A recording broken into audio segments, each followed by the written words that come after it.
Hey everyone, it's time for your Wednesday Daily Trucker News Update. I'm Carlin Stafford. And I'm Britnee Joyner. We have a lot of news to cover today, including the Roadcheck is behind us, but Safe Driver Week is coming up. The Department of Labor withdraws the Independent Contractor Rule and free lunch for truck drivers. You heard right. So let's get trucking.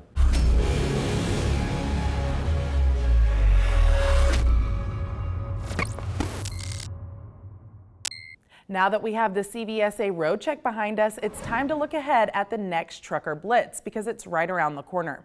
The Cvsa's Operation Safe Driver Week 2021 will be July 11th through 17th, and this year the emphasis will be on speeding.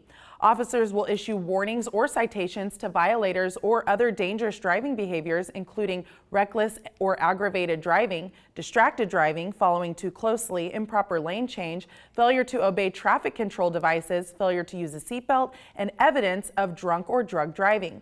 The Cvsa selected speeding this year despite the fact that the pandemic reduced overall roadway travel. Last year, the Cvsa issued commercial drivers just under 11,000 warnings and just over 3,000 out of service violations during the Operation Safe Driver Week 2020. Well, the Department of Labor has withdrawn the Independent Contractor Rule that was put in place days before Donald Trump left the presidency. The January 7th Independent Contractor Rule aimed to define the differences between an employee and an independent contractor. The DOL originally stated that the rule promoted certainty for stakeholders, including the trucking industry, as well as an effort to reduce litigation and encourage innovation in the economy. And the DOL says the withdrawal of the Independent Contractor Rule would maintain workers' rights to minimum wage and overtime compensation under the Fair Labor Standards Act. You know, that's going to be one of those stories we're going to be talking about for a very long time, and everyone kind of expected that once a new administration took over, things were going to change. So we'll see what happens, and I know that the PRO Act as well as California's AB 5 are also, in the headlines. So we'll keep you guys updated on all that great information. Yes, please do. Well, we're on a bit of a roller coaster when it comes to trucking employment lately. Trucking employment was down in April, but is up since the beginning of the year. Trucking employment fell by 1,500 jobs after gaining more than 3,000 in March. Revised data from February shows a job loss of 1,800 and was the month that broke the 9-month streak in job increases. Trucking employment is up more than 1,000 jobs since the end of 2020, and compared to April 2020, there was a decrease of 93,000 jobs due to the pandemic. Those pandemic stay-at-home orders that caused businesses to shut down erased more than 5 years of trucking employment growth. We've been talking about it, the impending gas shortage, and it has more to do with there not being enough truck drivers than diesel. And if it sounds too good to be true, it probably is, as you may have seen the eye-catching headline earlier this month that one Fort Worth, Texas trucking company was offering to pay experienced drivers $14,000 per week or $728,000 per year. But there's a catch. You have to supply the truck and the trailer. Now, the shortage of truck drivers is nothing new. It's estimated that an additional 60,000 plus truck drivers are needed immediately, and the trucking industry forecasts the need for over 1 million drivers over the next 10 years.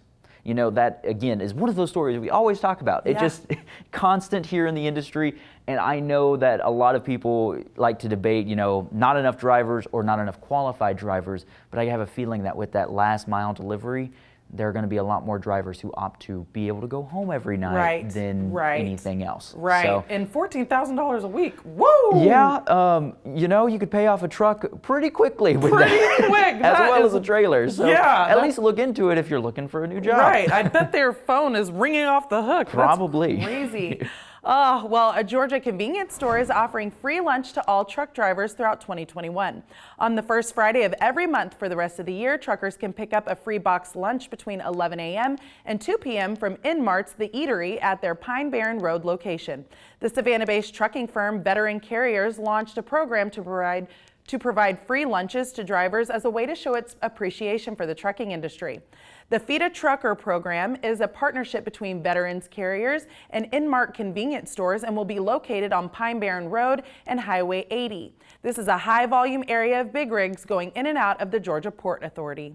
Well, a former truck driver is biking his way across the country to raise awareness, man, that's kind of hard to say, about truck driver health. Wayne Craig from South Haven, Michigan decided to hit the road for a 2,000-mile trek from South Haven to Seattle 2 weeks ago. He does have some help though. A friend is joining him for the second half of his ride. He plans to make it to Seattle by the end of July. I've seen a lot of people, including some celebrities, who are biking across the country, and that sounds awesome until days like today in Oklahoma City where everything is very rainy. Rainy and cloudy and cold. And cold. Not really sure I'd want to, ride a bike during all that mess. I don't think I would either. And I know he ran into some challenges, but I really hope he makes it to Seattle and has a really good experience. That is a great story, so I hope so too. Yeah. Well, that's all for our trucking news today. Be sure to tune in tomorrow for all that trucking news you need.